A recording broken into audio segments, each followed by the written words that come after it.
शक्ति रूपेण संसिता नमः तस्यै नमः तस्यै नमो तस्यै नमो नमः।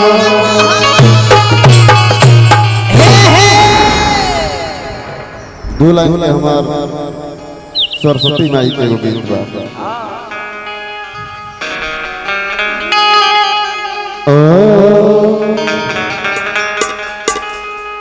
अरे तुहरे कृपा से तू को, अरे तुहरे कृपा से तू को रुपया कमाई ले, अरे आशीर्वाद बनवले रही हो सरस्वती माई हो,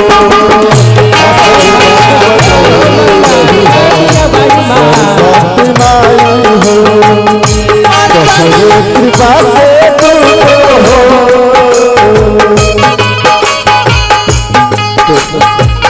तोहरे कृपा से तुमको रुपया कमाई आशीर्वाद बनवले रहिहा सरस्वती माई हो, आशीर्वाद बनवले रहिहा सरस्वती माई हो।